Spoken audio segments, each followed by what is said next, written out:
A child of the immortals offers fire to the immortals. O blessed Hestia, mistress of fire and light, flesh of my soul, bring into my home your divine fire. Let this house partake of your wisdom, love, and power. O blessed Hestia, be welcome in my home. All right.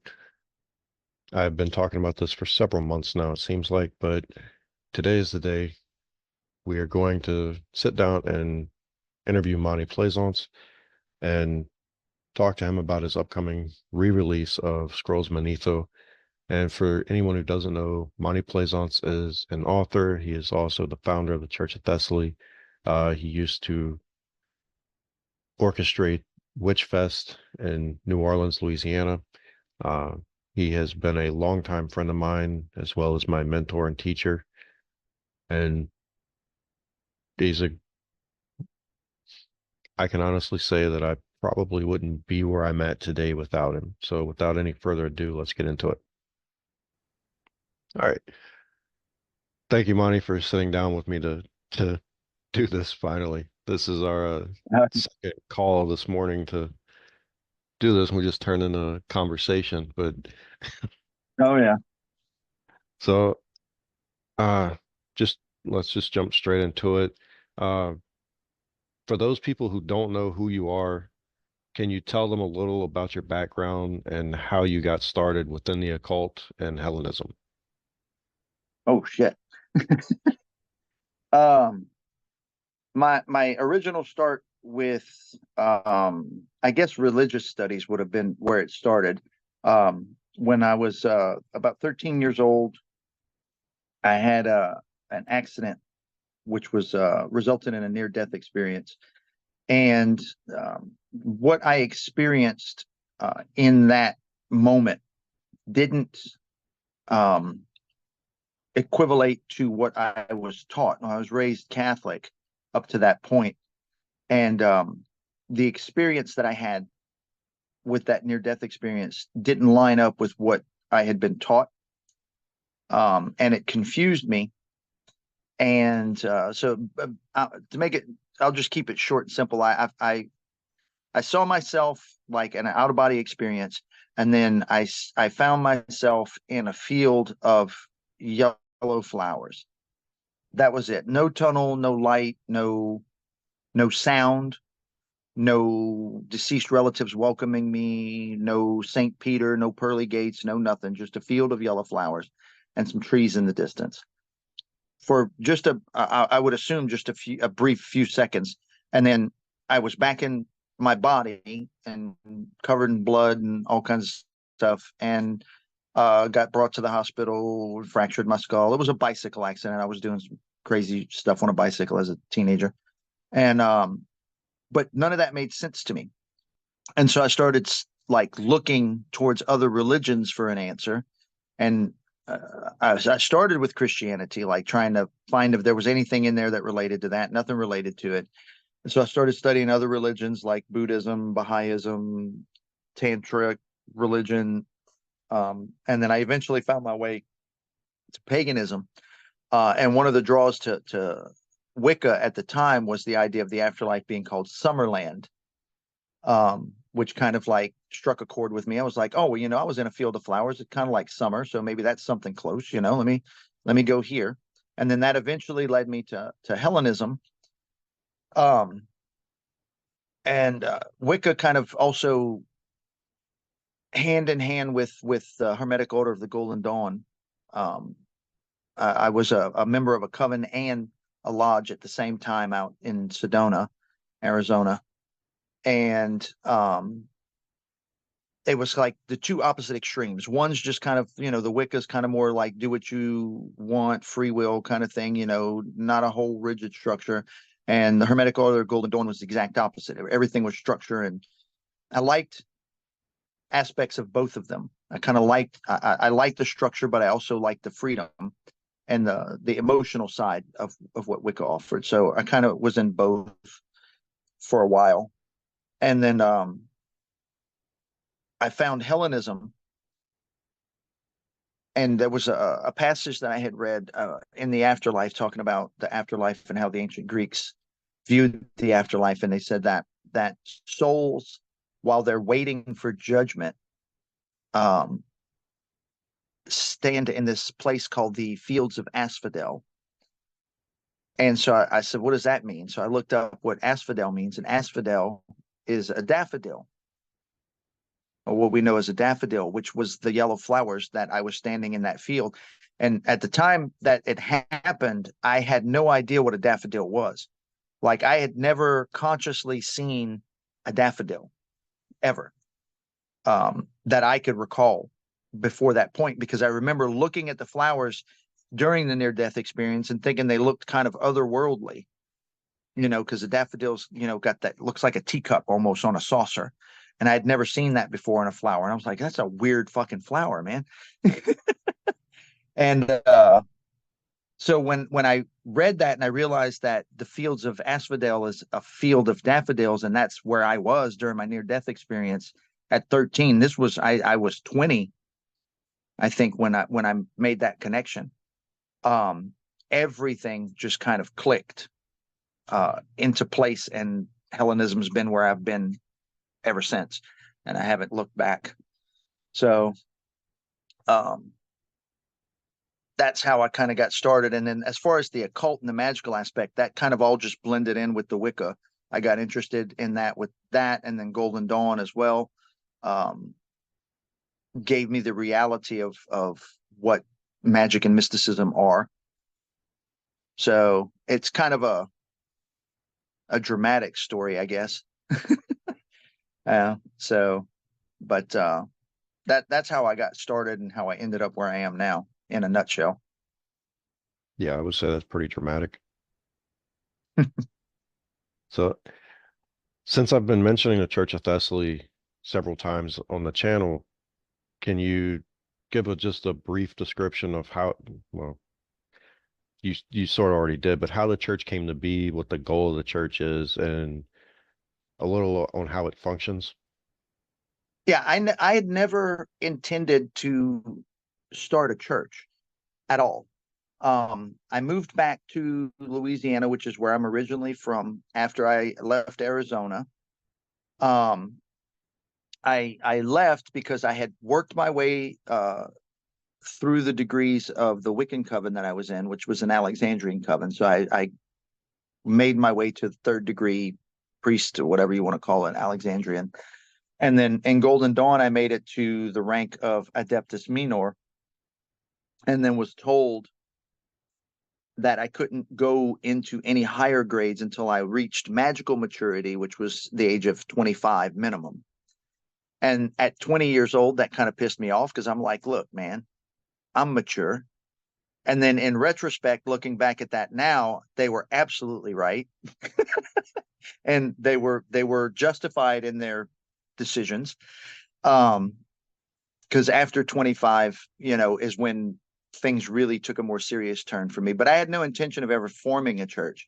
I got back to Louisiana, and I think it was my brother-in-law at the time. I was in my first marriage. My brother-in-law at the time was interested in Wicca, and had asked me if I could teach him some of the stuff I learned. And so I was like, yeah, sure, I'll show you what I learned. And so I started that, and then one of his friends, and then another friend, and then another friend, and then the next thing I knew, I had a coven. So it kind of started as Wicca, but it wasn't Church of Thessaly at that point. It became Church of Thessaly after I was doing a meditation, and I heard in the meditation two things. I heard Thessaly, and I heard the name Aristeas.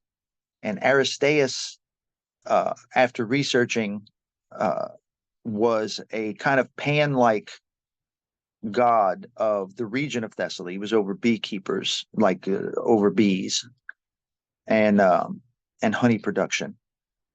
And the name Thessaly just resonated with me for some reason. And so I researched that and found out that in ancient times, historically, Thessaly was the birthplace of magic, essentially. Like, most of the Mediterranean ancient cultures understood that Thessaly was where you went if you needed magic done.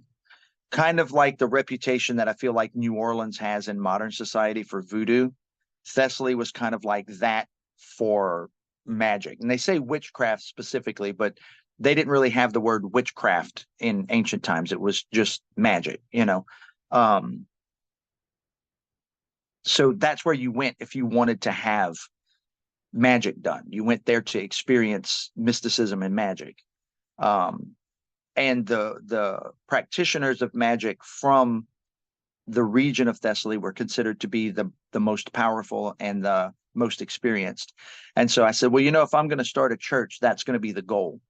The goal is going to be to make this organization like a beacon of serious study, because I had been involved in the neo-pagan and the occult community and the, you know, for years at that point.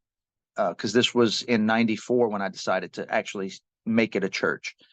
Um, I said I'm gonna get rid of a lot of the BS, and I wanna run it based on my experience. I wanted to run it like the Golden Dawn with that structure, but also with that kind of neo-pagan um ecstatic religions, you know, because like in Wicca we would dance and sing, and I love that aspect because that raises massive amounts of power. And in Golden Dawn, there's none of that. In Golden Dawn, everything was strict and you had lines you had to read. It was like performance.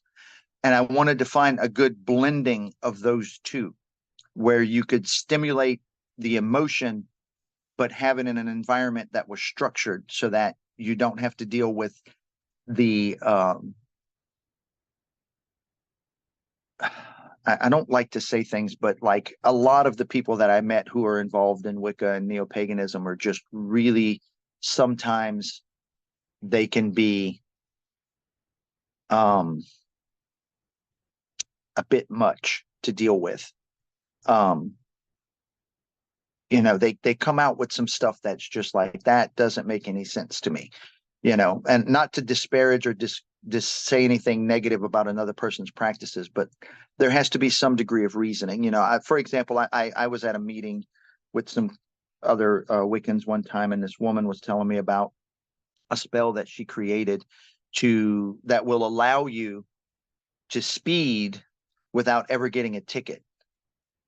And I'm like, what? And she goes, yeah, so you have to do this whole ceremony around your car before you start. And then as long as you don't go 5 miles over the speed limit, you know, you'll never get a ticket. And I was like, well, usually most people will tell you that, like, they'll give you that leeway of 5 miles. So I was like, I don't see how the spell is working if there's already in the system a kind of a setup where, and I told her this, and I got severely berated by the people that were there because I'm like, you're gatekeeping. I'm like, I'm not gatekeeping. I'm just being logical. If most officers will let you go 5 miles over the speed limit without pulling you over, then it's not the spell working. The spell's not doing anything. And then another one, there's an actual book that was published where the woman says, if you say this spell when you're almost out of gas, it will let you get to your next destination without running out of gas. And I'm like, that is not how shit works, man. So, and I call them out. You know, I call it out when I see it, and it has to be, you know. And I think the thing is that people get caught up in the fantasy of magic. And a lot of the neo-pagans that I have met, not all of them, understand, I have met some really good, legitimate um, practitioners, but a lot of them that I have met are really kind of like role playing D&D in life. Like they've just taken on that persona of I'm a mage, or I'm a paladin or some shit, I don't know, and they kind of live that. And it's like, you know, if that makes you happy and it gives you comfort, that's fine, but that's not what I'm looking for. I'm looking for legitimate mystical experiences and connection to divinity. And when I found Neoplatonism as a philosophy, which I found relatively early on. I found it when I was in the Golden Dawn, because a lot of the Golden Dawn stuff made reference to Iamblichus, at least the the sponsor that I had in Golden Dawn made references to Iamblichus and a lot of the other stuff. And when I first started reading Iamblichus way back then, in my 18 years old, I didn't understand a damn thing that dude was talking about. Like, not a, I was like, this dude's way beyond my scope. But something in it made me feel as though it was important. And so I started looking for things to help me explain what he was talking about. And then I ended up finding Plotinus, and then I found Proclus, and then I found, that actually led me to Plato. So I kind of went backwards, I went from the Neoplatonic to the Platonic. I went from new to old instead of old to new. But eventually found all of it, and it transformed everything about my life, all of it. The philosophical concepts changed everything. And opened me up to both mental and spiritual experiences that that were profound for me. So that's kind of how the church started. It wasn't like a straightforward thing. It kind of bounced around, and was something that it just kind of happened organically. It wasn't an intentional thing where I was like, yeah, I'm going to start a church one day. It was like, I've got 30 people that are here for classes and stuff. I got to start organizing this shit because I got to get a grip on it. And so the church kind of grew out of that. And it's changed a lot over the last 30 years. I mean, it's been 30 years that the church has been in existence. And it's gone through a lot of transformations, one of which you were part of. It has changed a lot since I was last a part. Yeah. Yeah. Because I learned from mistakes. We all make mistakes, and when you're dealing with people, it's like herding cats. When you get a group of people together, it's literally like trying to herd cats. Like, nobody wants to be part of the system. Everybody wants to do their own thing, and you've got to try to find that balance between allowing them some degree of freedom to explore what's interesting them, and keeping them in line with the lessons that you have. Because the way that the church is laid out is it's designed to expose you to certain information in a very specific order, so that you don't have to deal with the shit I dealt with. Because I would learn a concept and go, I don't see where this applies, and then 5 years later I find something that makes that relevant, and I go, oh shit, that's why. Okay, so I kind of took from that and developed a system that gradually exposes you to higher and higher levels of understanding and mystical attainment, so that you have a string of what I call mystical ahas, where realizations hit you based on information that you got later. And it works fairly well, because there's been even students now that are neophytes that when they get to the higher lessons in the neophyte grade are like, wait a minute, is that why in the beginning you told us to do this? And I was like, that's exactly why I told you to do that. And they go, oh, damn. Okay, now I get it. It all falls together in a very specific order. And it's taken me 30 years to get to that point. So I don't want to go backwards in the conversation, but you were talking about the neo-pagan movement, and it almost seems like some people jump on trends and they try they'll form something surrounding that trend, and it's trendy for a little while, and then it just goes away. I used to call it the religion of the week. I can see that. Yeah, it's like whatever was popular at that time. Some book comes out, and that was all the rave. Everybody was that. And I'm not gonna name drop anything, but I have been friends with and involved with some major authors and presenters in the neo-pagan movement in the years that I've been doing this, and I've yet to meet. The only one that I met personally, that I got to know, that was a legitimate practitioner as far as I'm concerned, was one. That was it. And he was the least popular. He had one, maybe two books out because he wasn't about being popular. He was about just getting information out. And people ask me that sometimes. I have a guy that I'm talking to now that's interested in joining the church from another country. And he was like, how have I never heard of you guys before? You've been around for 30 years. And I was like, we keep a low profile because I'm not interested in quantity. I'm interested in quality. And I've had people say, oh, I want to join the church. I want to join your church. I want to learn. And when I send them the first lesson, they're like, okay, so when I'm finished with this lesson, will I be like an adept? And I was like, no, like this is the first month. This is the first month. Like you've got a whole year of study just for neophyte. I was like, adept's going to take you 7 to 10 years minimum. And they quit. With that shortcut. They quit.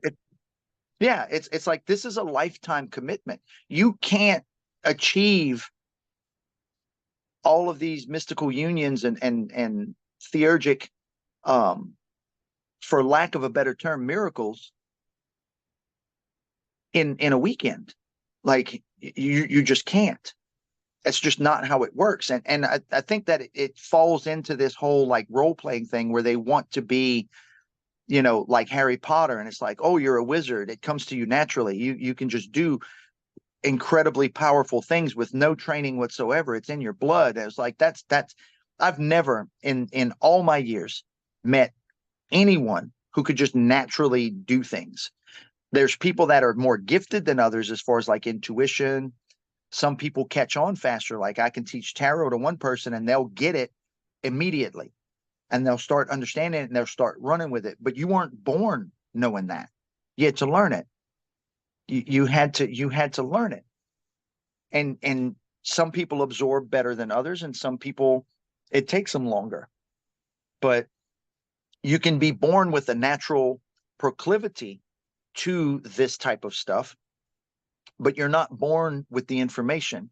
You're not born knowing how to use it or what to do with it or how it's even useful. So that whole I'm a natural born insert whatever's popular at that moment is really the first sign that a person probably won't do well in this particular group, because you're going to start at the same level as every other person. Every person that comes here is treated equally. You have the ability to progress faster than others. I don't hold anybody back. But I also feel like with the Golden Dawn, when I was there, it might piss you off, but there may be a point in time where I say, I don't think you're ready for this grade yet. I think you need to wait a little while. And that may make people mad, but it made me mad when I was 20. And they were like, yeah, you can't get to the next grade until you're 25 at least. And it's like, so I'm just going to sit here for 5 years and not learn anything? Like, screw y'all, man. I'm going to go do my own thing. And I did, but they were right. They were absolutely right. I definitely was not mature enough to handle that information at that time. So I couldn't imagine the information that I have acquired at this point. If I'd have had this when I was early 20s, I don't know what I would have done. yeah, And I'm sure you're the same way. yeah, exactly. I wouldn't have known what to do with that information. I wouldn't have. It wouldn't have impacted me the way that it did as I got older. So there's something to that. That concept that, because people say, well, age is just a number. Yeah, it is just a number, but there is a maturity level that comes with, and it's really weird because Golden Dawn, it was set at 25, at least the lodge that I was part of was set at 25. And I was like, why 25? But it was really weird because at 25, I almost felt like there was a switch that flicked and I just got mature. It's I just think weird. I think that maturity level has the age that comes about has probably raised since then a little bit as well. Probably, yeah. But And I think that has a lot to do with our society not allowing people to grow up. I talk about this in Thessaly, in the lessons about like our rites of passage for children, because it is a full religion. It has it encompasses everything. It's not just a school of magic. That's part of it, but it's also a social um, religion. So we have rites of passage for our children. Our children are brought up in the religion. We have the festivals, and I feel like something that's lacking in Western culture, especially in the United States, is there's no clear defined area that says you're an adult from a child.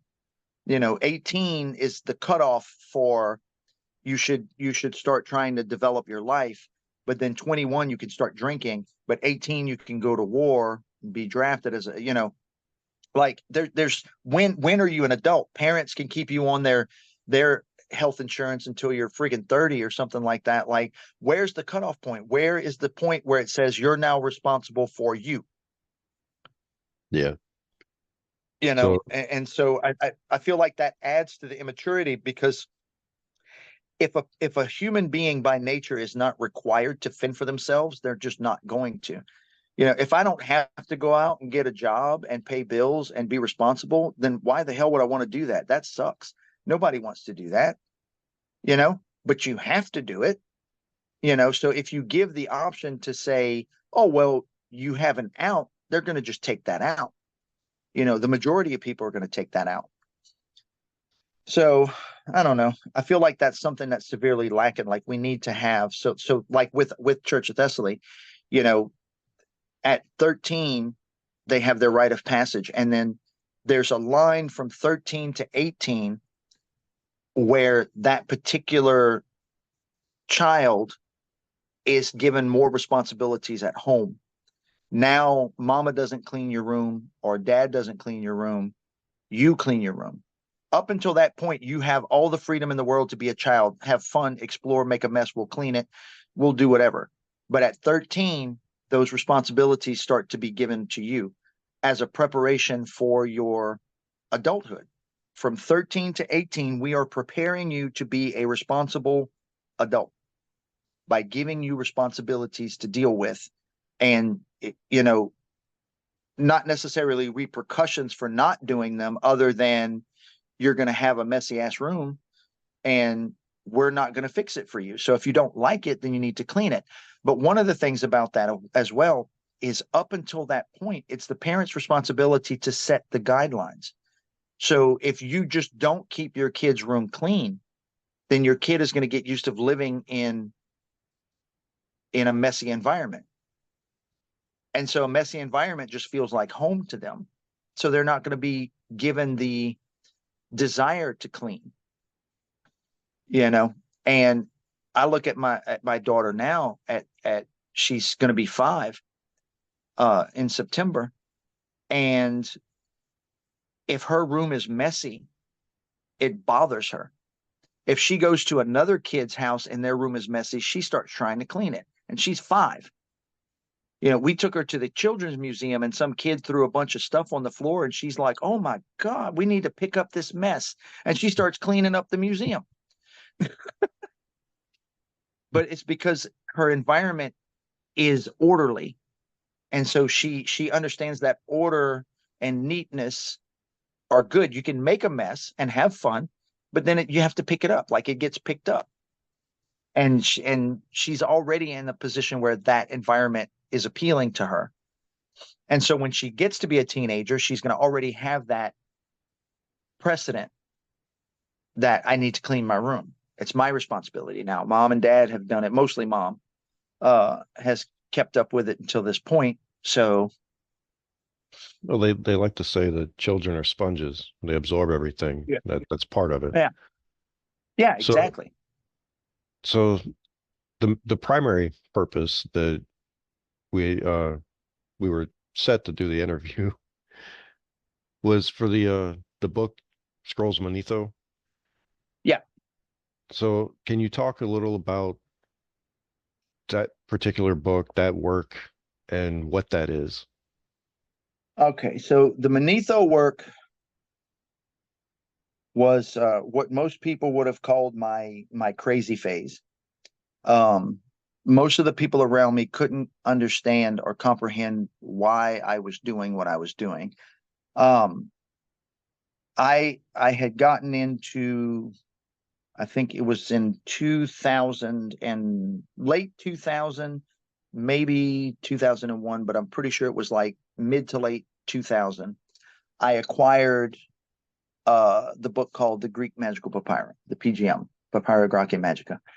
And I was blown away by what was in there. It's a collection of ancient spells, that date back very far.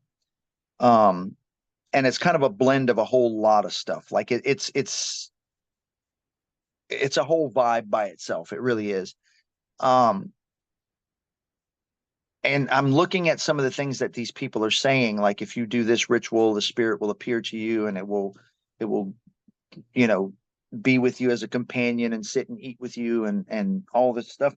And I'm like, what the hell are these people doing? Because I've been doing magic for a long time and I've never experienced anything quite that intense. And so I started experimenting with some of the spells in there and I got some minimal results. And I was in New Orleans at the time, living in the French Quarter at the time that I had started this. And then after I left New Orleans, I acquired the property in Walker, Louisiana, which was where I met you at that point. Um, and I had the 3 acres, and it was in a pretty secluded area. It was pretty spread out. And I decided I was watching a documentary, and it was talking about genetic switches and how certain animals and species will basically let a part of their genetic code go dormant if it's not needed. So, some animals that may in the wild have tusks, if they get domesticated, the tusks stop growing or they don't grow as large or, you know, things like that. Um, but then when the environment changes and they have to survive, that genetic switch kicks on and the offspring of those will start to exhibit those traits, like those more feral traits. And something in that made me think, what if humans were the same way? Like, what if these people were experiencing exactly what they said they were experiencing because there was some sort of a genetic switch that allowed for that to happen? Um,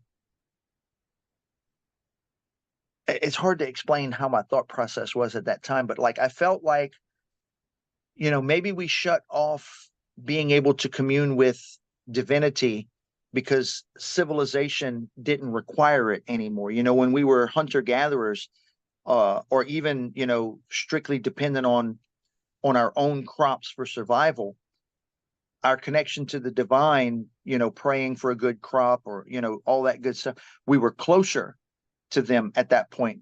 And so we needed that connection to be able to understand what was going on in the world around us, like with why was our crops not working? Why was this not going? Why was that not happening? Um, and so I thought, well, maybe civilization shut that off. Maybe our genetic code shut off our ability to commune because we just didn't need it anymore, you know? And so I said, well, yeah, I'm going to experiment with that. I'm going to run with that. And so I decided that I was going to live a monastic life. I was going to mimic as far as I was able that lifestyle. So I shut off all the electricity. The only thing that I kept running was the water, um, because just for hygienic purposes. Um, But you I had turned kept off the running heat to the water. water. Yeah, there's no heat to the water, no electricity, no natural gas. Um, I cooked everything on a like a barbecue grill, like everything was cooked that way, or on an open fire. Um, And I did that. Originally, I was going to do it for 6 months and experiment. I set up a room. I had a 3-bedroom trailer. I set up the back bedroom as a temple space. And I was going to study and practice the PGM. And I started, and as I started that, I had within the first 3 months profound experiences with Hermes specifically, um,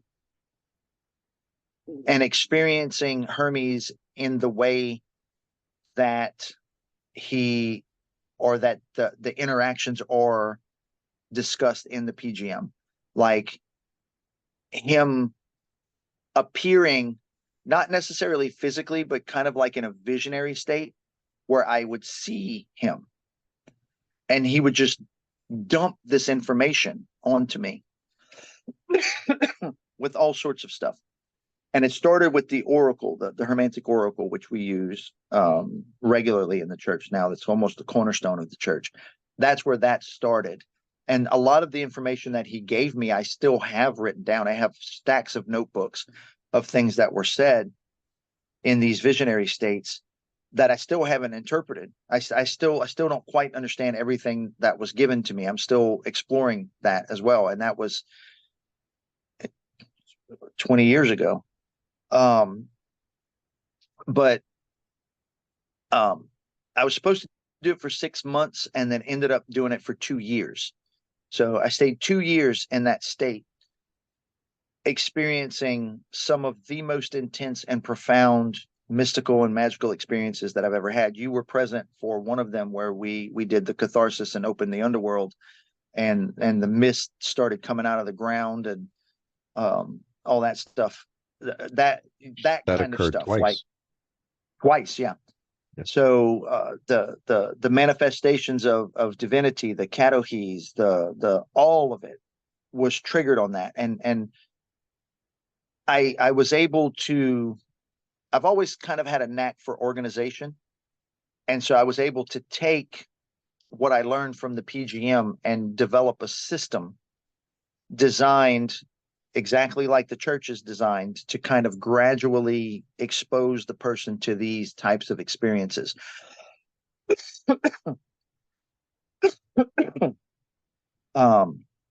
But the work requires you to go into a monastic state. Like you can't do it and maintain modern conveniences. Like you have to step back out of it and try to live that life. You don't have to do it for 2 years. It's set up for a short, I think 6 to 8 months. You should be able to complete if you do the work correctly. But yeah, you have to do that, And I mean, I still had a job at the time, but like all of my social interaction was pretty much limited as much as I could limit it. There was no television, there was no phone, there was no computer, there was nothing. It was just me and the books and the rituals, and that was it for 2 years. And I wouldn't trade that for anything on earth. That was probably the most joyful and terrifying time of my life. I can imagine. I lived there with Yeah, you at yeah, one point. yeah, yeah. Towards the end of it, yeah. And back to the whole, like what we had talked about earlier about how like the neo-pagan community is, um a lot of the people that were in the neo-pagan community were out telling everyone um that I had lost my mind and that I couldn't afford to pay for my electric bill, and I was broke, and I was washed up and finished, and all sorts of stuff. And that Church of Thessaly was gone, and it was like, no, it wasn't gone. It was on a sabbatical because I had to learn some more stuff, you know. Um, And so that rumor mill started with all that. So since the book Scrolls of Manetho utilizes work from the Greek Magical Papyri, the PGM, can you explain what the PGM is, or can you have anything to add to that? I mean, you already talked about it, but Yeah. how you I came think, to use yeah, it I within think, your own, say, how did I come what? how you came to use it within your own magical practices, and how has that Oh, evolved okay. over the time? I think one of the things that people don't understand about the PGM, because at the time that I was doing this, like nobody knew what the hell the PGM was. And then all of a sudden, recently, it's kind of become trendy. Um, where I see people, oh, I'm doing the PGM. And it was like, I don't think you're really doing the PGM. And I'm going to tell you why. The first ritual that I did was to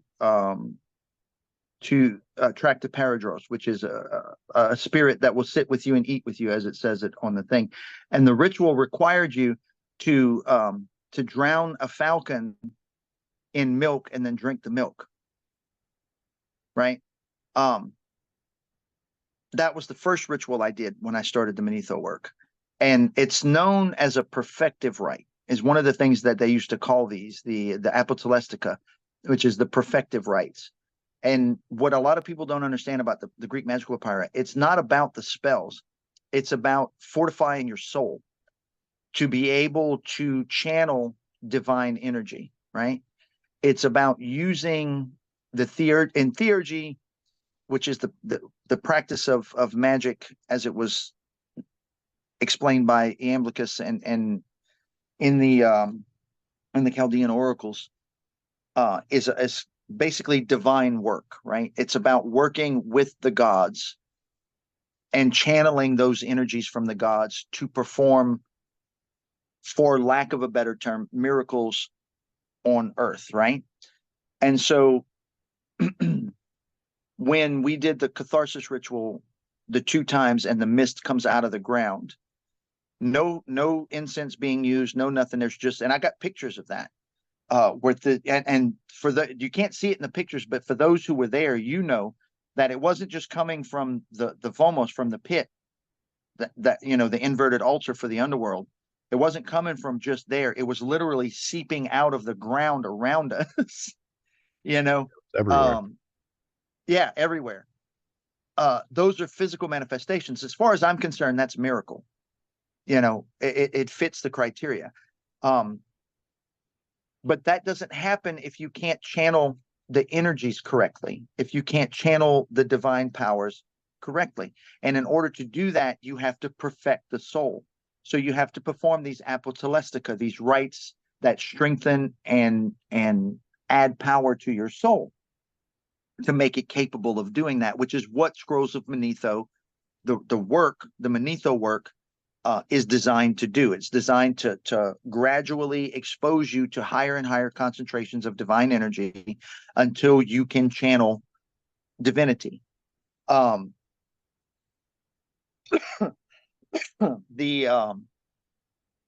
So when I hear people say, "Oh, well, I'm working with the PGM," it's like, if you're not doing those perfective rites, you're not working on it.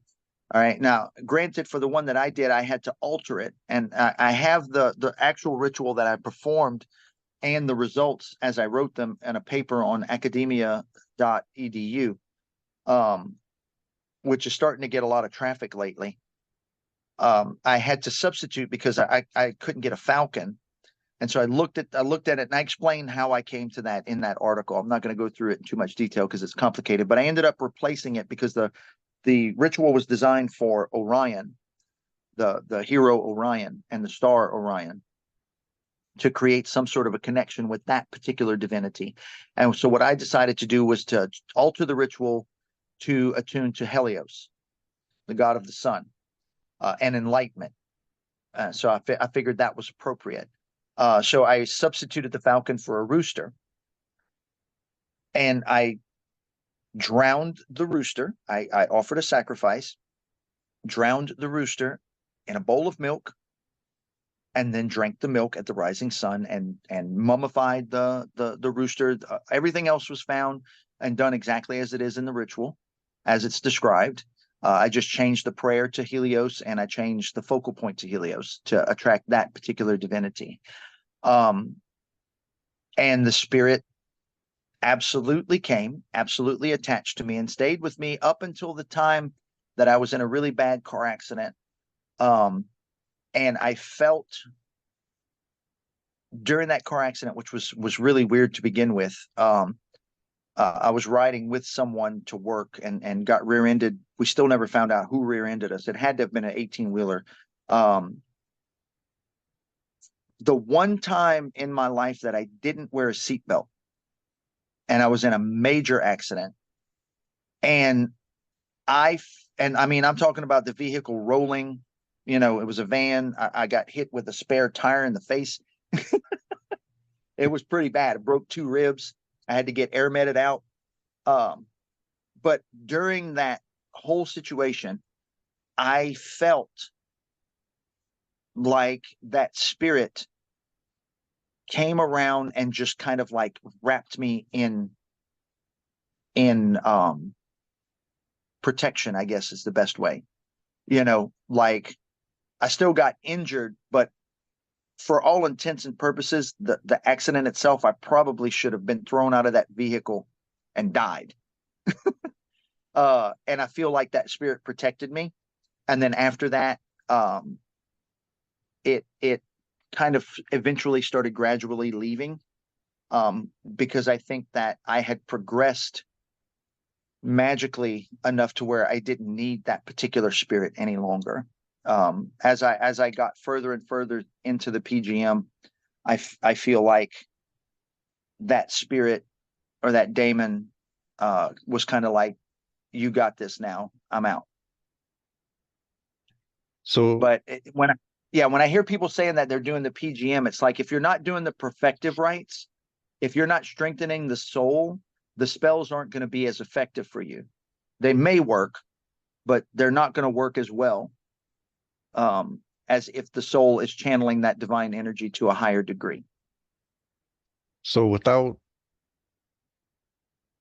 without throwing anyone out or mentioning any names particularly, what would you say to those people that are uh, attempting to perform that exact ritual that you just described in a manner without the sacrifice and utilizing like a statue in place of the actual sacrifice?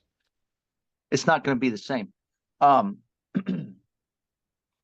whole point of this, and I explained this in the paper, the whole point that when you sacrifice something by drowning it, it is referred to in the PGM as divinizing the animal, right? Divinize. One of them requires you to divinize lizards. You drown lizards, and then you drink. So what happens with that, and especially in Egypt, drowning victims were considered sacred, because what happens is they believed, and rightfully so, I agree with them on this, that if you drown something, the soul of that particular being is infused into that liquid, right? And so in that particular ritual, you use milk as a sign of rebirth. So when you put that, when that rooster's soul or the falcon soul or the lizard soul or whatever is infused into that milk, the milk is a sign of your rebirth, because when you're born as a baby, you drink milk. So it's a starting point. It's saying that I'm drinking and taking in the soul of this divinized spirit, which the rooster is associated with Helios. So by the concept of the synthemata, or the sacred symbols as they're talked about in theurgy, a synthemata is like a physical object or animal or thing that resonates to the same frequency as a divine power. So like your stones that resonate to certain deities will be a synthemata. So if you want to commune with, like for in Thessaly, when a person petitions Hecate to become one of her clergy, they are supposed to find in a random place a black stone that is filled with Hecate's power. It's almost like a manifestation of Hecate's energy in one small substance. That's a synthemata. That is a powerful symbol. So the rooster is a synthemata of Helios. And by ingesting the soul of that synthemata, you become that divinity. That divinity now resides within you. You are now divine. You are perfected. It's a perfective right. And without that sacrifice, it just doesn't work the same. I'm not saying that it couldn't be accomplished over time, but it's, in my opinion, and from my experience, it would be highly unlikely that it would be successful. And if it was, it wouldn't be It the still same. wouldn't be the same. It would not be the same. You know, it's like saying I'm going to eat vegan bacon. It ain't the same. No, it's not. It So might be healthier for you, but it ain't the same. pass.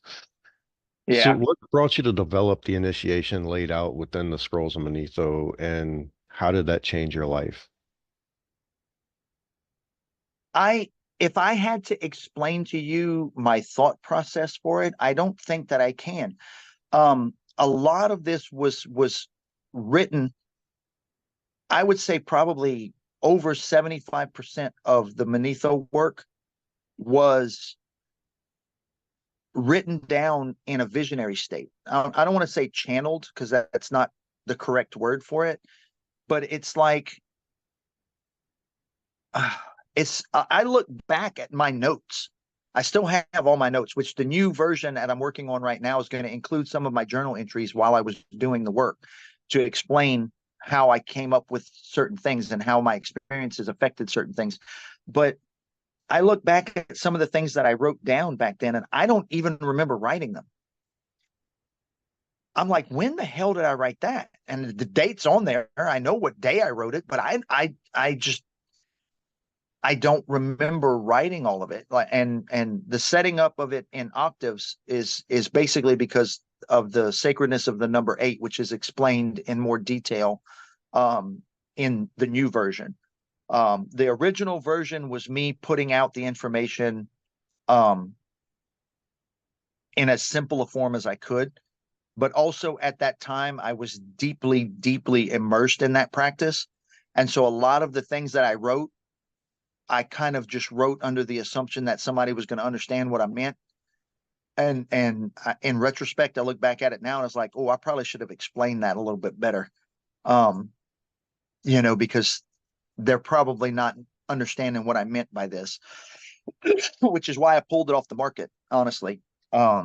Relatively early on, like I realized afterwards that I probably should have explained it a bit better, and broken it down a bit more. And I kind of went back and forth with myself as to whether or not I wanted to put journal entries in there, and then I finally decided I would, just because it's easier for me to explain it that Yeah, way and just be like, I don't think if I hadn't have been studying and training under you at the time that you put that book out, I probably wouldn't have understood what I had. yeah, yeah. So, and I've had a couple of students in the past that are like, yeah, I want to do the Manetho work. And I'm like, okay, okay. So I because I have the first copy ever printed of the original version Mhm. of Scrolls of Manetho, I know that there are a lot of barbarous names or words of power Yeah. within the book itself and within the Mhm. ritual, the primary initiation ritual. Can you talk a little about the importance of these words and why they are used? Yeah. So the words of power, the barbarous names, uh, are the way that Iamblichus talks about them, because that was one of the things that Porphyry was complaining about, that they use words that have no meaning and it just sounds like gibberish and it sounds like nonsense. And what Iamblichus tried to explain to him was that the words are not important, it's the vibration that's important. And you don't just say the words, you chant the words. And I have to thank my Golden Dawn training for making that connection, because we used to vibrate the divine names in Golden Dawn. And when the first thing that I thought of when I read the PGM was I see these names and I was like, oh, we should vibrate these. These should be vibrated. Like that's what that's about. And a lot of people don't. If you don't have the background in that, you don't know that. So when you see in the Greek Magical Papyri, it says A-E-I-O-U, like the vowels, the Greek vowels, the 7 Greek vowels. If you sit there and do the ritual and go A-E-I-O-U, it ain't the same as going A-E-I-O-U.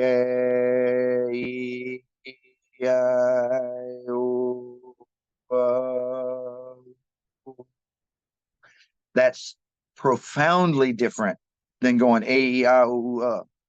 You sound like that old song, what was that Chitty Chitty Bang Bang song or whatever it used to be, you just ooh ee Yeah. ooh ah ah, you sound like that if you're not vibrating it, right? So a lot of people don't know that, but you should do it with all of the barbarous names. All of them should be vibrated because it's that intonation and vibration that impregnates the atmosphere around you that starts to attract the energies that you're looking for. And the thing is that people need to understand theurgy and magic, whatever your tradition is. It doesn't really matter what what flavor of magic that you're practicing. It all works on the same basic principles. Everything in this universe can be experienced and manipulated through frequency and vibration. Everything, because all matter is just energy slowed down. We're all just, everything that exists is just different degradations of light. The whole Einstein equals MC squared, energy equals mass times the speed of light squared. Energy and matter are interchangeable depending on the frequency and the vibration. And so you can manipulate anything if you know the vibrational frequency. And so I experimented with these words of power and these names to see what effects they would have. One of the most interesting ones I talked about just recently in the private church group, where I posted a thing about where if you took the sand and put it on the plate and vibrate the plate at frequencies, that these geometric patterns start to form, which are the Platonic idea of forms. There's a shape to the sound.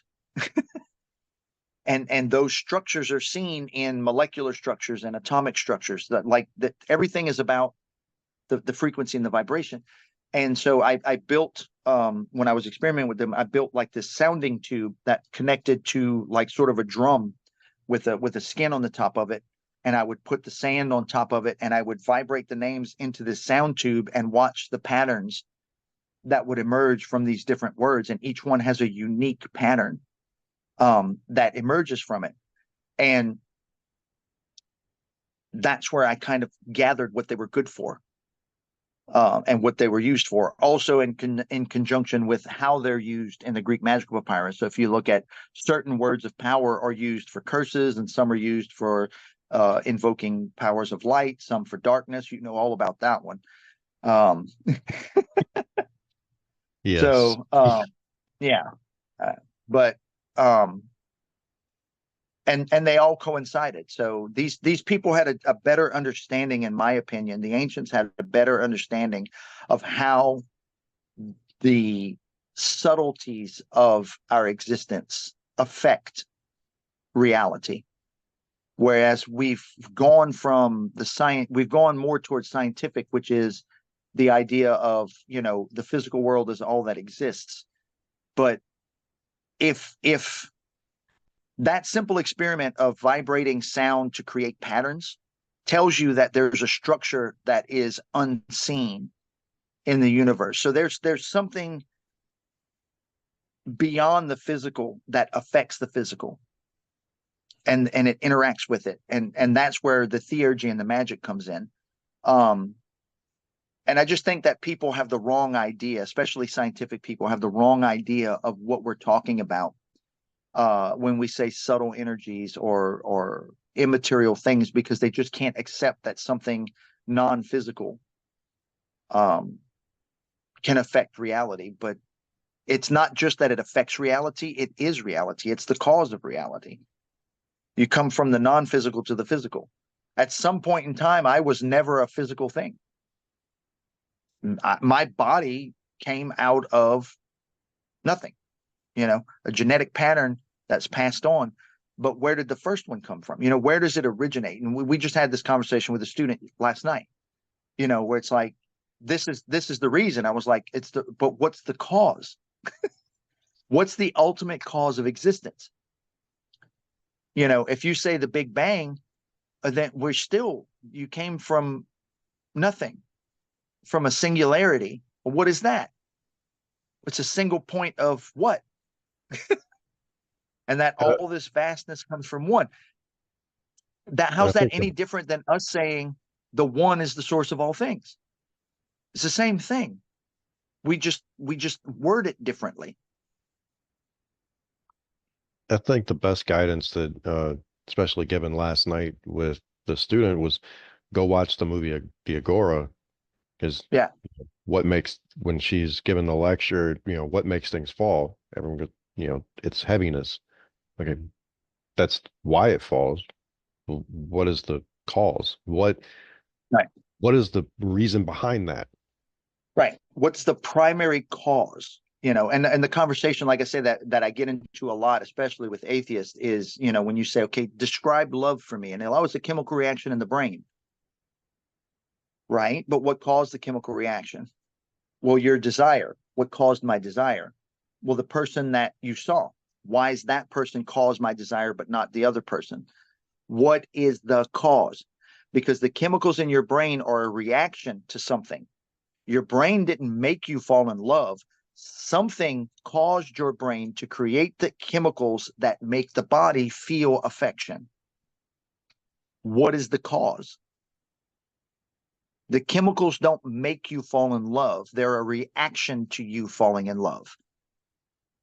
And so, but it's difficult for people sometimes to see beyond that, beyond the physical. Obviously when you fall in love, your brain releases these chemicals. So that's the cause. No, that's the effect. That's the effect. That's not the cause. And the cause isn't even the person you've seen.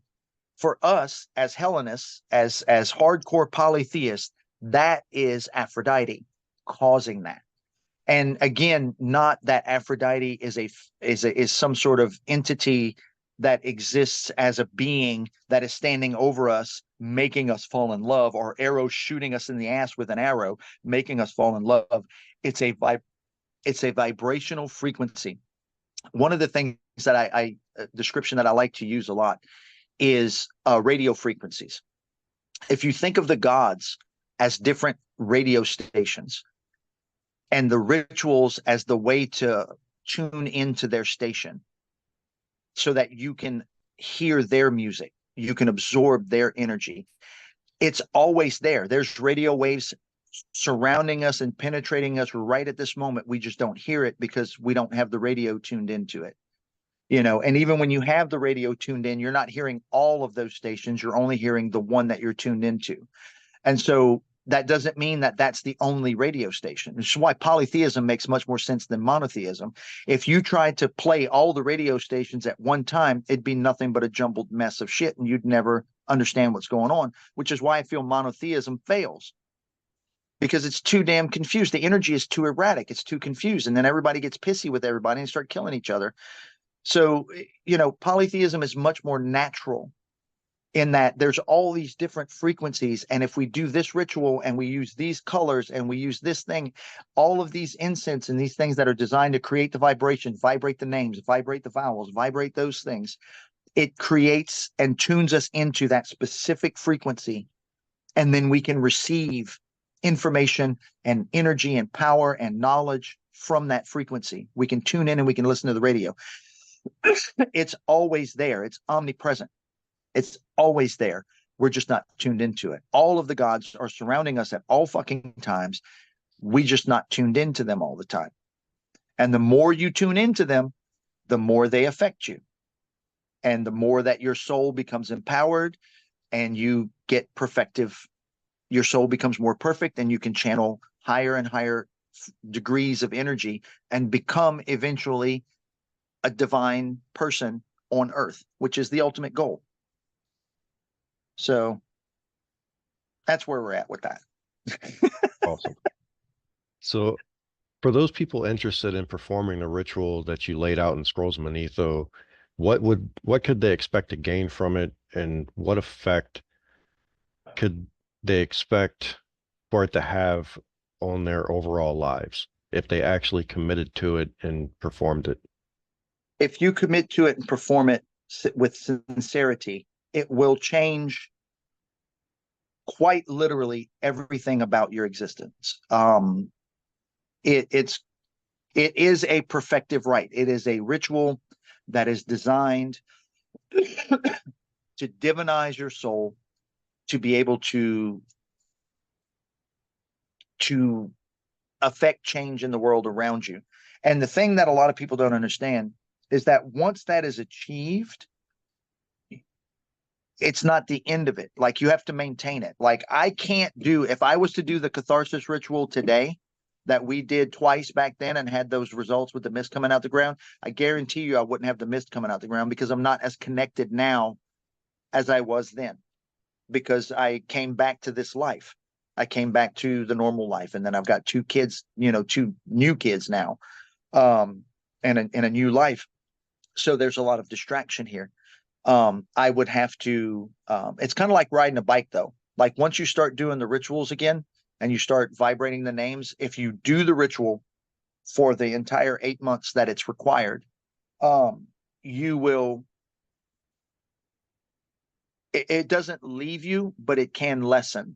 So, like, you get on a bike I get on a bike now at 52, I can still ride it, but I'm not going to be jumping no ramps like I did when I was a kid. You know what I'm saying? Because my body's not attuned to that anymore. My body's not capable of that anymore, unless I condition my body to be able to do it again. So I can condition my soul again quite quickly when I need to be able to affect the changes that I want. But one of the things that I noticed, probably the most profound thing while I was practicing, is that as my soul became more infused with divine energy through these rituals, there was very little need for spell work, because as I was attuned to divinity, if I was to focus on something long enough, it would come to pass without having to actually do a ritual. And in all honesty, the ritual is designed for attunement. But if you're already attuned, then shit just starts happening without you having to actually do anything. And that was odd to me, because it went contrary to what I always felt. I always felt that you needed to have the ritual to focus you, but I never immersed myself in 2 years of constant ritual. So I realized that if I was ever able to live that life without the distractions of daily life, having to go to work and having to do all these other things, and be a dad and be a husband and be a teacher, if I didn't have all those distractions and I lived a monastic life, then I could perform things without really the need to perform complex rituals. But the rituals are there to reattune you. But you have to condition your soul in order to be able to achieve that. And that takes time, that takes effort, that takes work. It's not easy. It's like going to the gym, except it's a soul gym instead of a physical gym. It's like going to the gymnasium to condition your soul and make your soul stronger and more powerful. So that's one of the primary things, is that you'll start to notice that you carry yourself with more authority. People, one of the weird things about it, it's like the oxymoron of the practice. To achieve it, you need to shun social things. But the more that your soul becomes divinized, the more people are attracted to you, and the more you want to run from them. You don't want to I be around them because So they're a true. distraction. Yeah. But it's like moths to a flame. They're like, wait a minute, there's something about this person that I want to get to know more about. And it's because their soul is yearning for that connection. And so they're drawn to you at the same time that you're repulsed by them. So And they're so you got to like find a moths to the balance. flame. Yeah, you've got to balance that out. And it's not easy. So and there's nothing about the Manetho work that is easy. There is absolutely nothing about it that is easy. So if anybody's thinking that this is going to be a quick road to, becoming a divinized human being, you are going to be disappointed. It requires a lot of work and a lot of effort, but I wouldn't change it for the world. Of all the things that I've done in my life, that is probably the one thing that I am most not even like, I don't want to say proud of, but like, to me, that was the achievement of my lifetime. You know, um, it really was. Like, there was points in my life where I can say, like, my near death experience, I often say that was one of my rebirths, because there was the me before that accident, and then there's a different me after that accident. Manetho was another one. There was the me before Manetho was completed, and then there's the me that exists after, and they're completely different people I know I can on speak all from my occasions. own experience. I was never able to, during my absence from the church, I was never able to commit to doing the Manetho work as you have it laid out, but I was able to utilize certain aspects and certain prayers, and yeah, the effect it has on you is very profound, Yeah, yeah, and definitely brings about some changes. yeah, absolutely. So in the upcoming release of the new edition of Scrolls of Manetho, can you explain what the difference in this edition is? I know you had mentioned that you're putting jour your old journal entries in. Is there anything else? There's going to be a lot more explanation of different things. I know I talk about the seven realms of existence and all that stuff. I'm going to go into a lot more detail in that as to why that's important to know. Um, Also, like, discussing the the Ogdoads, which the series of eight, and why eight is prominent and why eight is important. I go into a lot more detail as to why specific things were chosen. Like I said, at the time, I kind of just was like, well, they're going to know why eight's chosen. It's so obvious why I chose eight, you know, but that's not that obvious to people, who aren't exposed to this philosophy and this system. So I'm going to go into a lot more detail. It's going to be a lot more user friendly, I think, than the original, because I wrote the original almost like the PGM. The PGM is not. I think a lot of people might be disappointed when they get the PGM because they hear people talk about it. But when you look at the PGM, it was not written or compiled to teach you anything. It's just a collection of stuff. And if you don't have the back knowledge to understand what you're reading, it makes absolutely no sense to you. It sounds nonsensical. A lot of it sounds ridiculous. Um, but for a person who understands the system behind it, it's very useful and extremely powerful.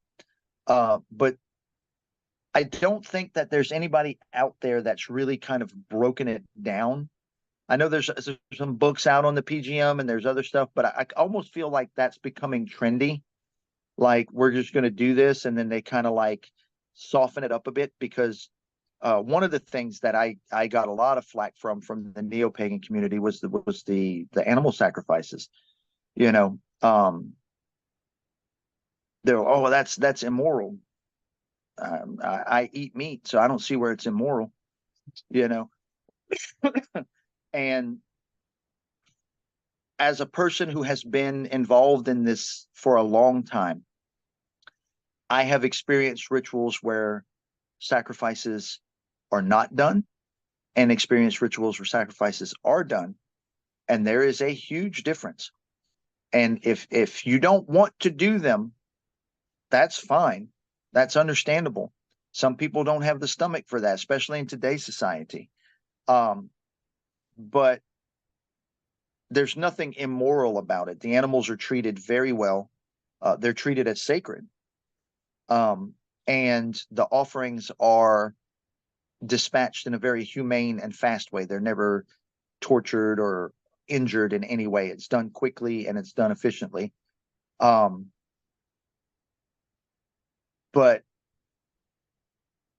if you're not doing that aspect of it, in my opinion, you're not practicing the PGM as it was meant to be practiced, as it was practiced in ancient times.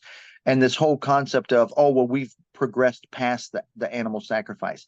That's working in a sense of saying that the animal sacrifices were mere superstition, but the magic is not. If there's a reason, and that just goes to show me that they don't fully understand what the sacrifice represents and what it means, and they need to go back to Iamblichus and read what he wrote to Porphyry about sacrifices and why sacrifices are necessary. And it's not like we're out here, killing animals every day. I've been doing this for 30 years, and I think I can count on my fingers and toes how many actual ones I've done, in 30 years. It may be one or two every 5 years when it's necessary. Like for the majority of stuff, no, you don't need something as serious as that. But there's certain things, especially with the perfective rites, where it is a necessity, because the animal in the sacrifice represents the irrational soul and the killing of the irrational soul. And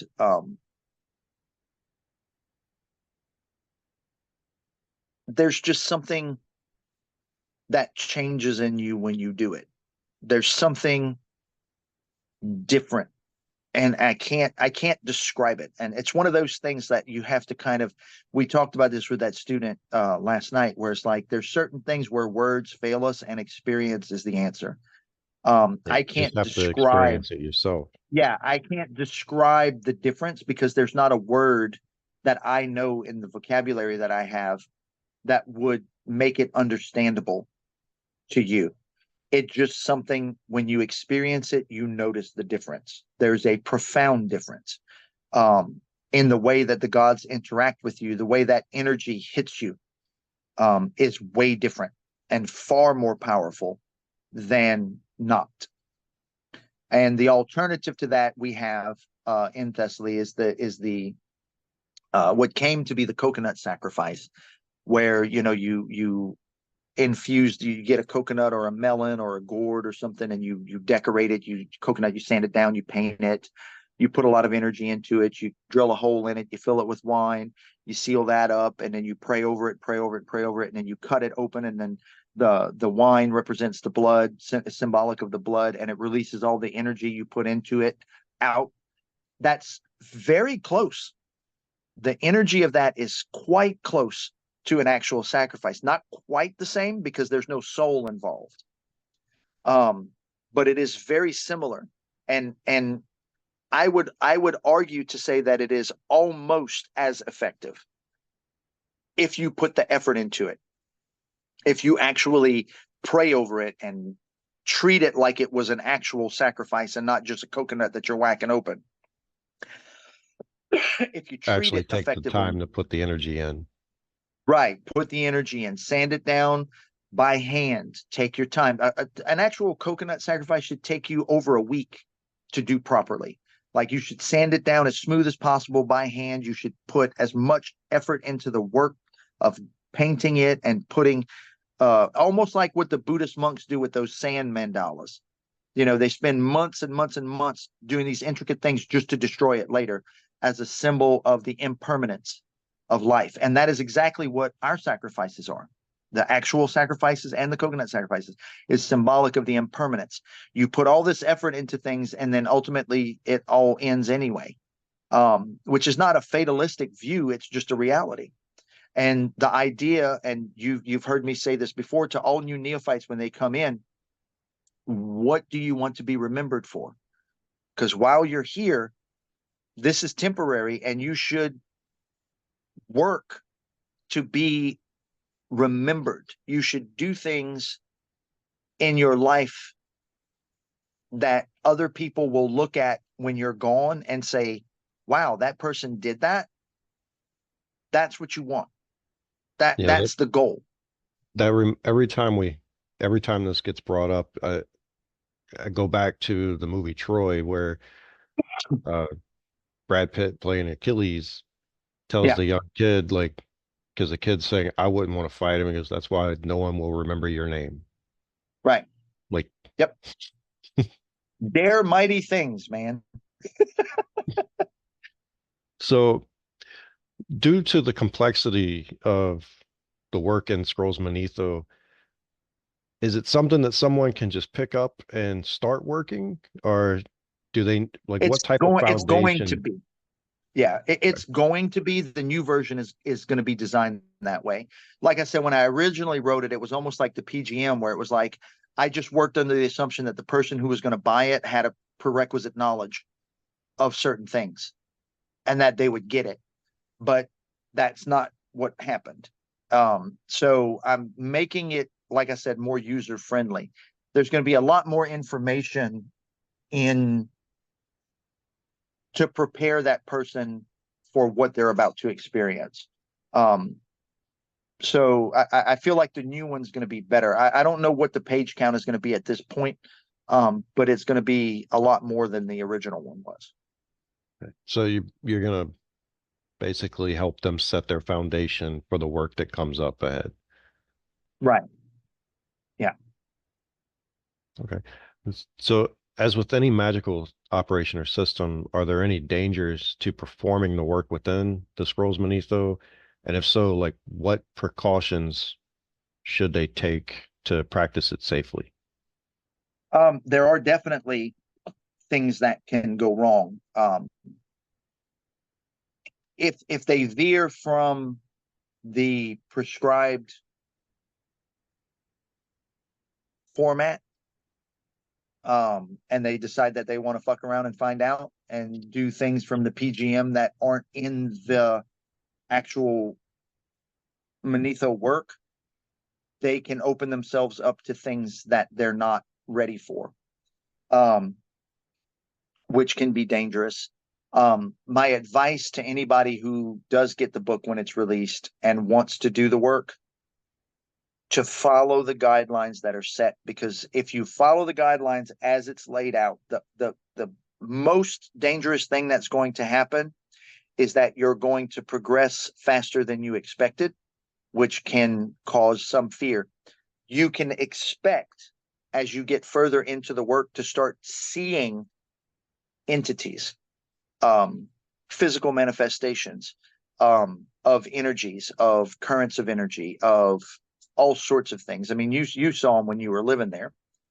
Towards the end of the work, you Yeah. know, look out the window and you see the daemon of the property just walking around, you know, 10 feet tall, shadow just moving around the property. Things start to manifest, physically. And if you're not ready for that, then don't do this work, because it's going to happen. If you do it correctly, it's going to happen. Um, if you're not ready to change, if you're not ready to alter yourself, if you, and I tell people this when they come to Church of Thessaly, even as a neophyte, if you love who you are and you think you're good the way you are, this probably isn't the path for you, because this path is about perfecting yourself. And if you think you're perfect already, then you don't need to be here. And you see, we get that a lot with people that come in and they're like, oh, I talked to the gods, like, this God came to me and said this. It was like, if you're getting that level of contact with divinity already, there's nothing I need to teach you. You can go about your business. And then they get upset. It's like, I'm not trying to discount what you're experiencing, but from my experience, I have to doubt that you're actually having a legitimate conversation with divinity. I think you're having a conversation with yourself.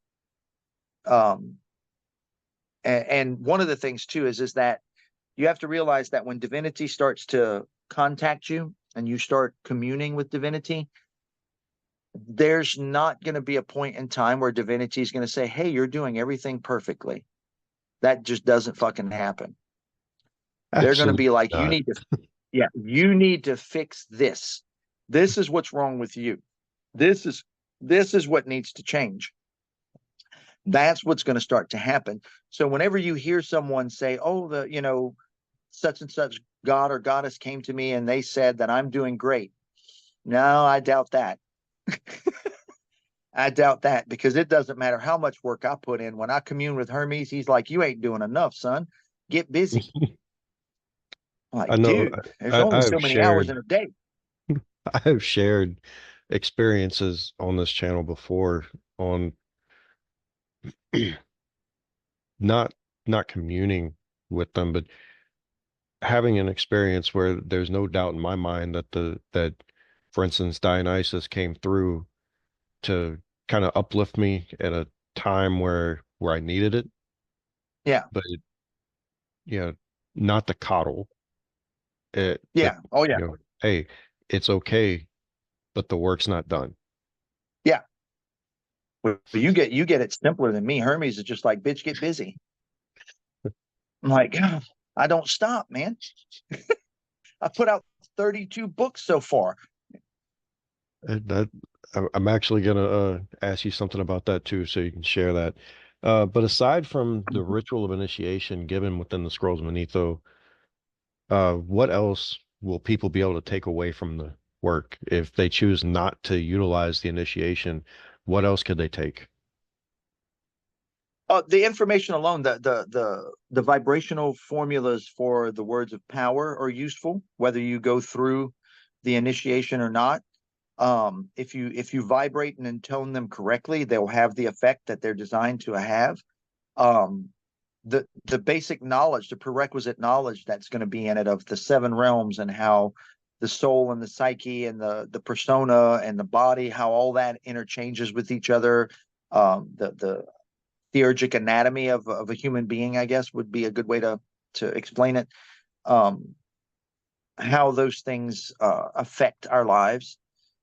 The knowledge alone is going to change a lot of people's perspectives if they haven't studied any of this stuff before. It'll give them a deeper insight, I think. But without doing the work, they're not going to experience the profound change that is what comes with doing the work, the Manetho work. Um, and it's definitely a heroic, as far as I'm concerned, it's a heroic quest to finish this work. Takes a lot of resolve and a lot of willpower to get it done, and that in and of itself will help them if they can focus and do what needs to be done. It's gonna exercise their willpower. It's gonna make them stronger willed, more confident in themselves. Um, it changes a lot of things about you. Carry yourself with a greater deal of authority, um, but also humility, because the work itself kind of reminds you of the vastness of divinity. Um, the other thing about Scrolls of Manetho that I think is going to be different than other books on theurgy out there right now is that there is no Christianization of the theurgic practice in Scrolls of Manetho. It is pure polytheistic the way that it was originally intended to be.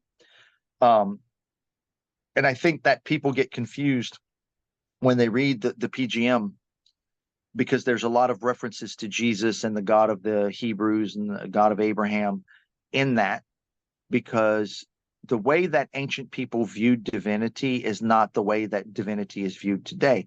They viewed it like we view it, as a frequency, as something that can be tapped into to achieve a state of power. And so when another religion came up, a true polytheistic religion doesn't look at another divinity as competition. It looks at it as a new radio station that I might want to listen to. I don't like the music on that station, so I don't listen to it, and I don't incorporate it into any of my practices. Um, so there's no, and I'm not saying that by Christianizing theurgy you make it invalid. I don't believe that at all. It's just not my flavor. It's just not something that I adhere to. You know this, and I don't hide it from anybody. I have a strong distaste for monotheistic religion, all forms of monotheistic religion. I respect other people's beliefs and their freedom to believe what they want, practice how they want, but I have an issue with it because I feel it's unnatural. I agree. I don't feel that it's, yeah, I feel that it's not something that helps us in our lives.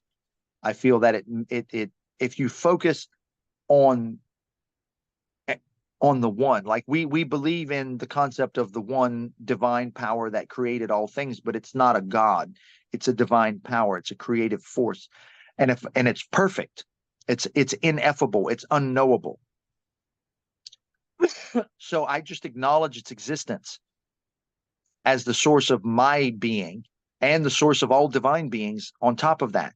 It's the source for everything.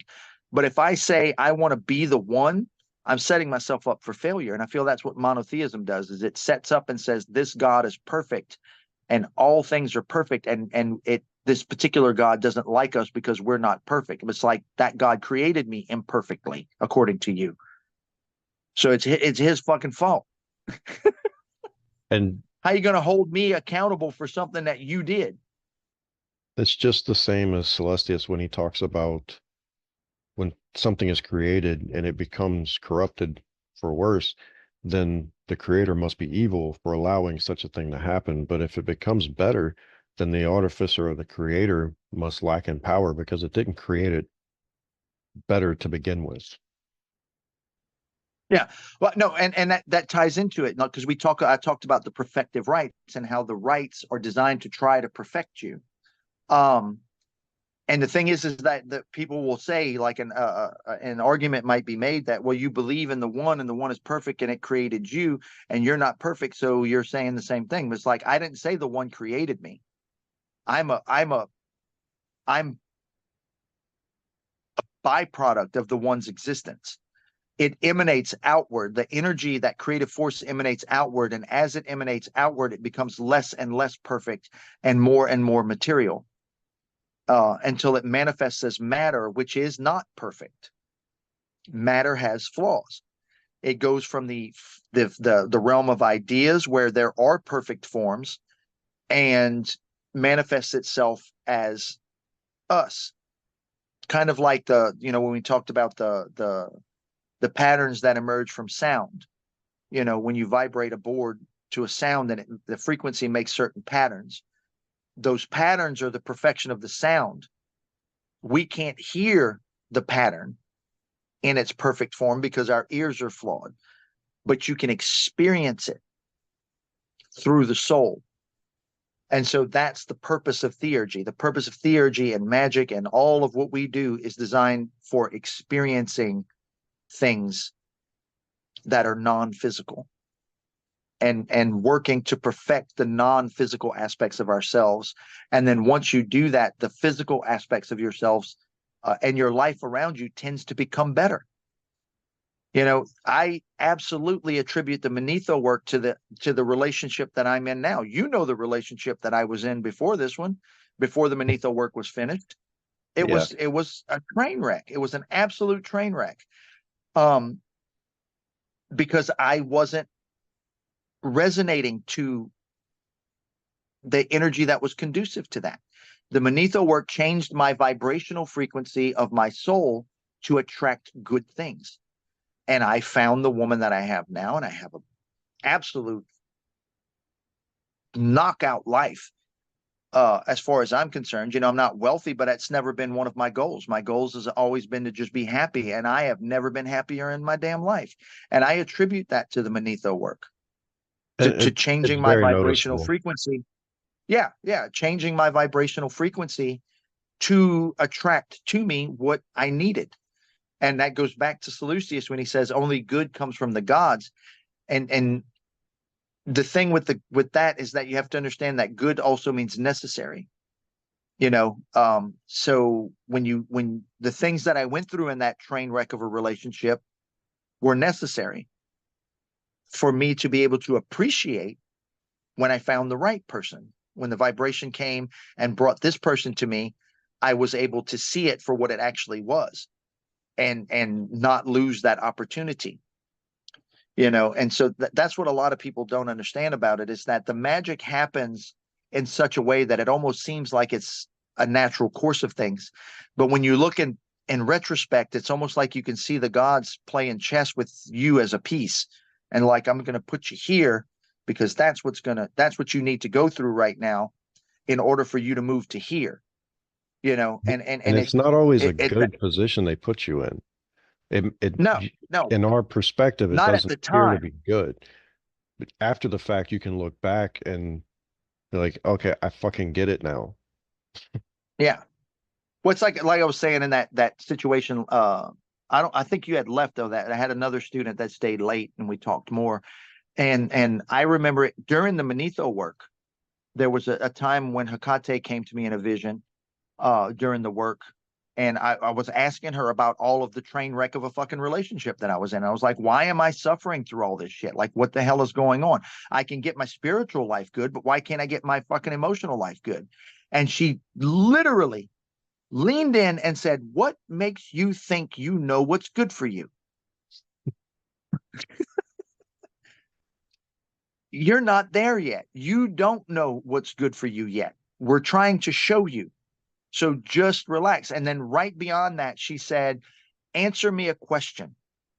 Why does a man drown? And I'm like, I don't know what you're asking me. And she's like, if a body floats naturally, how does a person drown? She said they drown because they're trying to achieve something that occurs naturally. Sometimes you just have to lay back and float. Just float until you can get to solid ground. Then you can make changes. Sometimes you just have to accept what's happening to you and let it take you where it's going to take you, because that's where you need to be. And I came out of that vision a changed man. That is something that I've learned the hard way. Yeah. Yeah.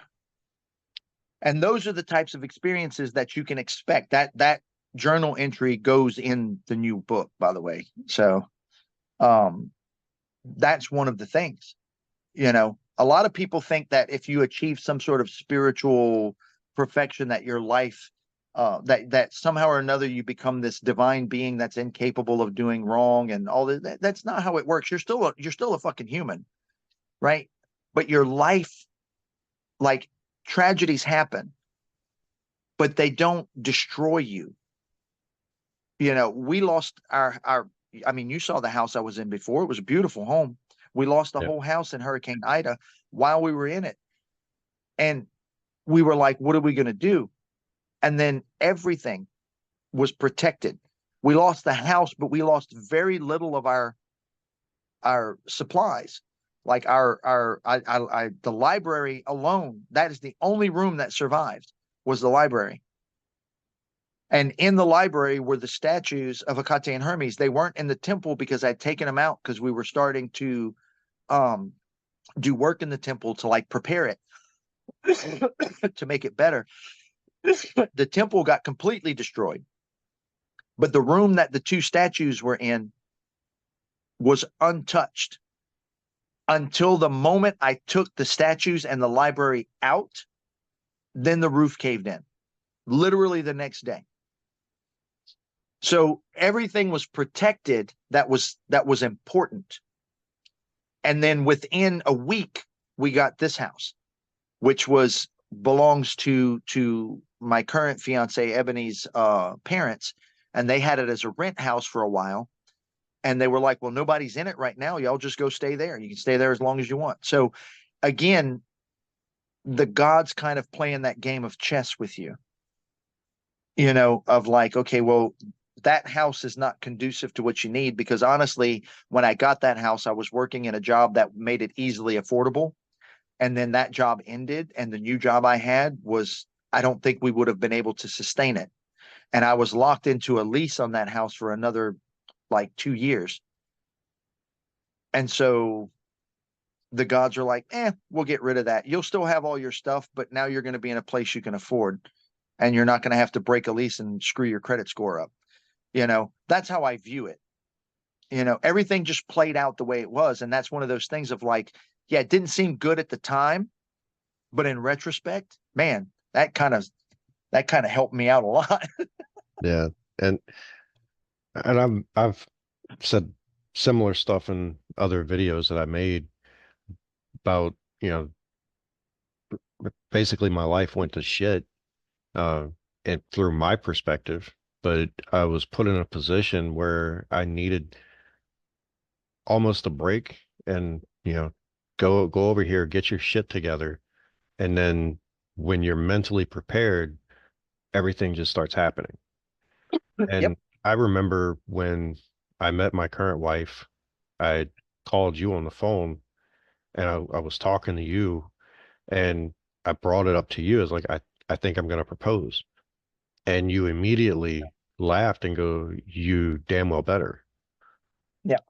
Because Hermes had popped up to you, like, and that gave me that push Yeah. to go ahead through with it. Yeah. And I wouldn't be where I'm at now had I not gone through the hardships that I faced years ago. Yeah. And there's a reason why in the initiation rituals, the phrase is always said, are you willing to suffer to learn? Because knowledge is painful. And And it I tell sucks. people that, I tell students that all the time. I said, there are some times in my life where I sit and reflect and wish I didn't know some of the things that I do know. Um, because it exposes you to a world. When you look at the world around you, it's depressing because humans have such potential to do incredible fucking things, and we just don't. We can solve world hunger, we just fucking don't, because it's not profitable to do that. We can solve the homeless problem. There's plenty of houses available, but it's not profitable. The materiality of the world is so fucking depressing. And the idea that we have the capability to do it and just don't, it infuriates me. I get furious about it. You know, there was somebody that posted something a while back where they said, why in cities don't they take all these trees that they plant on the sidewalks and replace them with fruit trees so that people who are homeless or hungry can just gather food and have food? And somebody said, well, so they can just eat for free? Fuck yeah. You have a problem with people eating for free? Like Yeah. your Fruit very that existence grows has to be naturally. bought and paid Just, for. Yeah. We're not meant to live this way. And no. that was one of the big things in the Manetho work brought to me, was that this life is poison. The society that we have created is poisonous to the soul.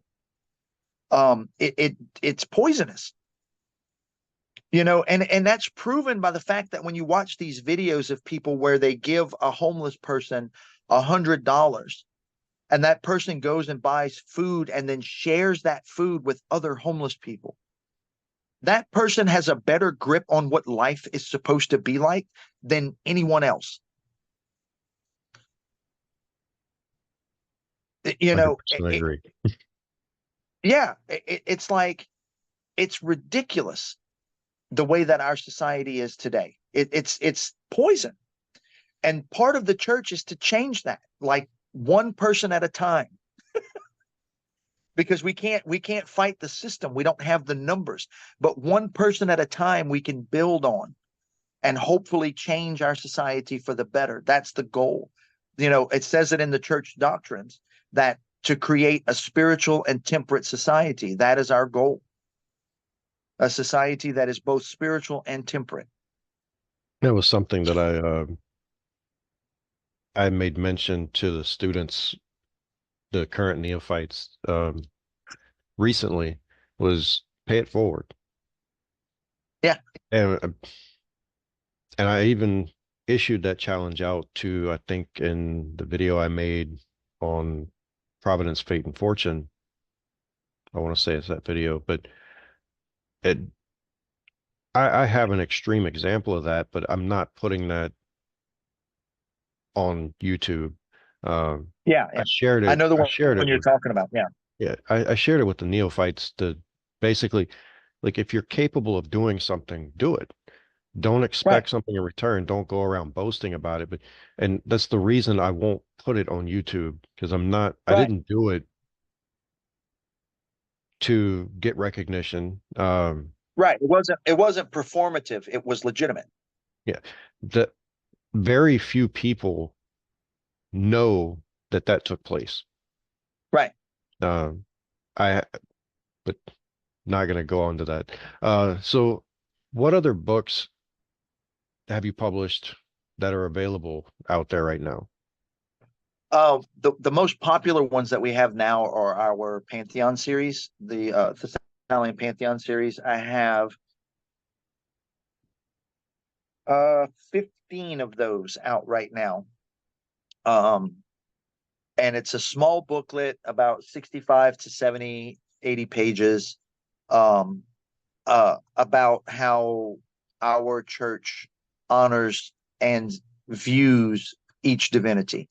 Um, One of the first rituals that a neophyte goes through when they come to Church of Thessaly is called the Kyklos rite. And the Kyklos rite is where the Oracle of Hermes is opened up and the individual's Thei, or spiritual mother and father, are determined through the oracle. Basically, the gods will step up and choose that person. And you have a mother and a father, a spiritual mother and a spiritual father.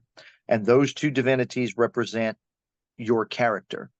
They're kind of each person is kind of for yours is Dionysus and Hera, which when it happened we didn't quite understand, but as you progressed we go, oh yeah, now it makes sense. And that's kind of what happens with that. um there's 16 deities that can choose. There's 8 women, 8 goddesses, and 8 gods that can choose an individual in any combination of those 16. And so I have 15 books out now. I'm working on the last one with this Prometheus. And then after those, I'm going to start working on the heroes and other demigods like Heracles, the Dioscuri, um, even some of the heroes like we have in our church. We honor Plato as a hero. We honor Socrates as a hero. So I'm going to write some devotional books to them as well with their feast days and all of that stuff. So it's going to be an ongoing process. I figure there's going to be probably over 100 of those by the time I'm finished. I also have the Path of Purity out, which is a collection of purification rituals that and the concept of teaching what miasma is, what spiritual impurity is, and how to fix it. And I'm also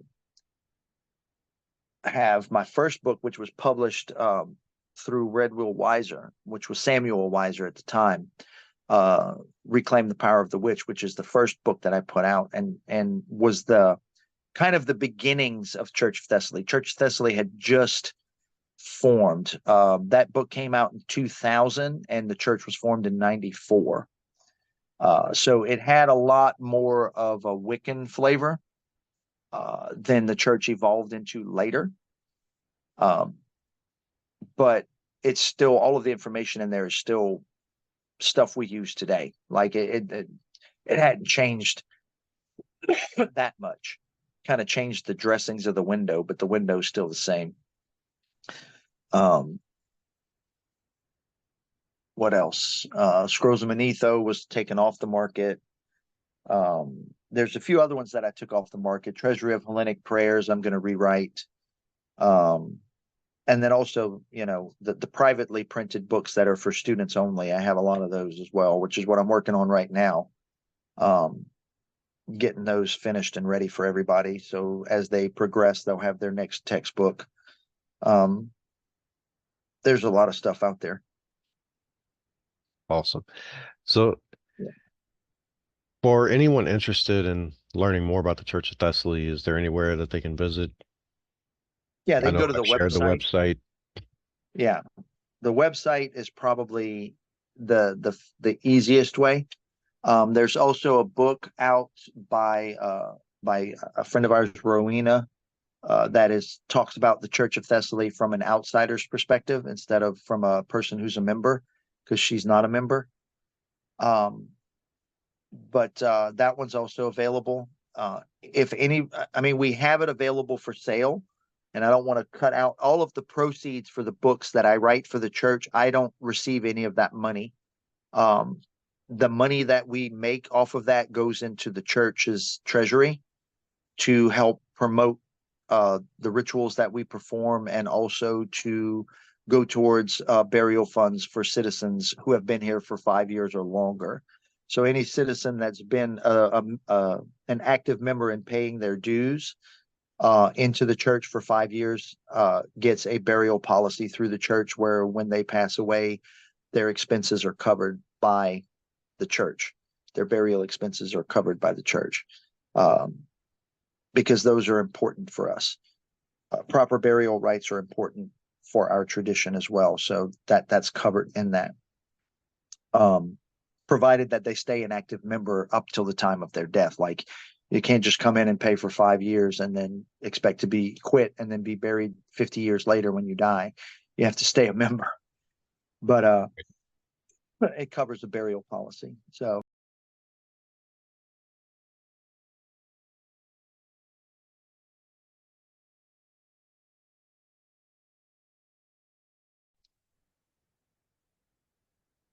So that was pretty much all the questions that I had. I do want to mention one thing I think you forgot was you recently finished your translation and published on the Gods and the Cosmos, yeah, which I have a book review for that right now. yeah. Seleucus does not get enough love. No, no, he doesn't. Uh, And I think it's because the same thing with the PGM. Seleucus wrote on the Gods and the Cosmos for people who were already polytheistic practitioners of the day. And I think that what he talks about doesn't make sense to a lot of people today, because our societies have been so indoctrinated into monotheistic religions that what he says just doesn't register for people. And even in the neo-pagan community, and you and I have talked about this before, that there's this tendency to try to monotheize paganism. People will pick one deity and try to make that, especially Hecate. Hecate is the big one right now, and has been for a long time. Rightly so. I mean, she's an awesome goddess. That's my mother. That's from my Kyklos is Hecate and Hermes. But she is not an all-encompassing goddess, no matter how you want to look at her. She has a very specific frequency that she deals with. And while you can commune with a divinity or petition a divinity to do anything, because they are spiritual beings, they're going to accomplish it based on the frequency that they resonate to. So I've seen people say, oh, well, my marriage is bad and I'm going to petition Hecate to help it. Have fun in your divorce, because that's how she's going to handle that. That's her frequency. Her frequency is no nonsense and no bullshit. If you're in a bad situation, fix your shit and get out of it. It's that simple. If you want to save your marriage, you need to go to Hera. That's her forte, not Hecate. Don't even go to Aphrodite, because one of the misconceptions is that Aphrodite is the goddess of love. She is the goddess of desire and attraction, not specifically love per se. She's more a goddess of sexuality. So if you want to spice up your sex life, she's the one you go to. Don't confuse sex with love, because those are two different frequencies. You need eros for love, for emotional love. And I think that that's one of the problems, is that people today are so infused with monotheistic thought that they don't understand what Seleucus is trying to say. Absolutely. Yeah, I think we're gonna go ahead and wrap this up. I think this is our Okay. fourth or fifth call this morning. Fourth or fifth wall. Yeah, yeah. Yeah, I talk a lot, man. I talk too much. like I I'm said, gonna we can. start doing like. I could sit here and talk with you all night, so all Oh day yeah. and all Yeah. night. So Oh yeah. Yeah. we just had in-depth conversations last night, and then slept 3 hours and get on Zoom and do it again. Yep. So, Monty, thank you for the time. Thank you.